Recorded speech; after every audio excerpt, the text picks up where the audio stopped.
In a sunlit valley, where roosters crowed every morning and the scent of simmering chickpea stew filled the air, lived a boy named Karan. Karan was clever and nimble, but he had never learned the art of waiting. He was endlessly impatient, bolting through his meals, interrupting lessons, and drumming his fingers whenever he had to wait for even a moment. "Why does everything crawl?" he'd complain. His father would often chuckle and say, "Life grows at its own pace, not at the pace of your frustration." But Karan never paid much attention. He wished for instant everything rice that cooked in a heartbeat, for the family goat to stop limping overnight, and for the small mango sapling in their courtyard to burst with fruit, even though it only reached his waist. One blazing afternoon, completely fed up with how slowly the world moved, Karan ran into the nearby woods, muttering about how nothing ever happened fast enough. He wandered farther than he ever had before, until the footpath disappeared and ancient trees wrapped around him like a secret. In a quiet glade, striped with sunlight, he spotted an old woman kneeling on the ground, gently scooping soil with her wrinkled hands. Curious despite his frustration, Karan edged closer. "What are you doing?" he demanded. The woman looked up, her eyes warm and deep. "I'm planting patience," she said. Karan frowned.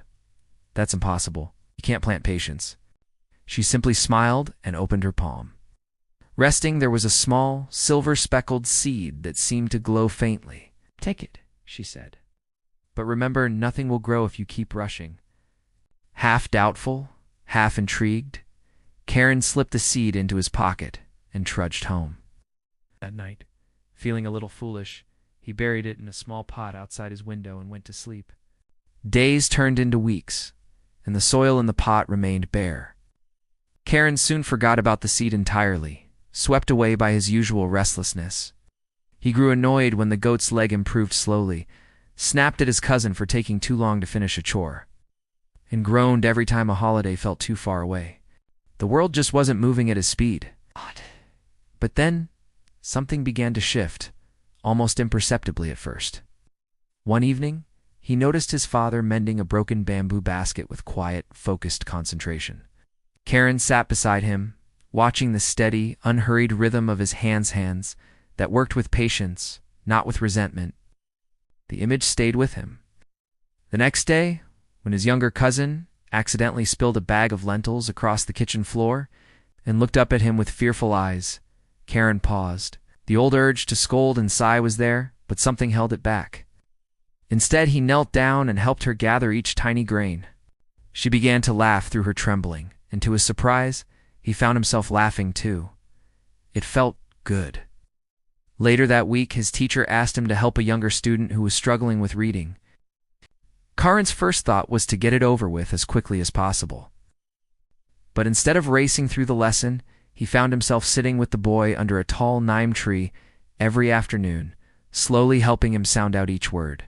His voice grew gentler. His feet stopped their nervous tapping. His mind, which usually leaped far ahead of the present moment, settled. He was simply there with the boy under the tree. He wasn't thinking about what came next. Then one dawned as the first monsoon rain of the season kissed the dry earth. Karan glanced out his window and gasped. From the pot that had been empty for so long, a delicate green sprout had emerged. Its leaves shimmered faintly, just like the seed had in the old woman's hand. His heart pounded with a strange mix of excitement and wonder. He had to see her again.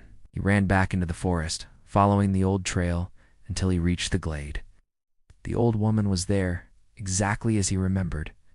"It's growing," he whispered, his voice filled with awe, holding his hands close to his chest. She smiled, her eyes crinkling at the corners. "Then so are you." Soft breeze rustled the leaves above them, and in that moment, Karan felt something light and warm settle inside his heart. He finally understood. Time wasn't a race to be won. It wasn't an enemy to be fought. It was a companion, a guide, something that flowed beautifully, but only when he flowed with it. From that day forward, Karan lived differently. Still dreamed boldly, ran freely, and laughed loudly, but he no longer demanded that the world sprint alongside him. He learned to sit beside the small mango sapling and simply wait, watching the leaves unfurl in their own time. He learned to comfort his cousin without rushing her tears. He learned to touch the goat's healing leg with tenderness and to speak kindly to his father, listening fully when he spoke. And then, one golden morning, the little mango tree, now taller and stronger, finally bore its first ripe fruit. Karan plucked it with quiet, gentle hands. He smiled not because it had arrived quickly, but because it had arrived in its own perfect time. In that moment, he understood the old woman's secret. Planting patience was never about a magic seed. It was about learning to love the slow, beautiful, sometimes frustrating rhythm of things growing when they're ready not, when we demand they should. It was about finding the grace in the waiting and the joy in the journey itself. Thank you so much for watching. If this story resonated with you, let us know in the comments. Don't forget to like and subscribe for more stories that help us reflect and grow. See you next time.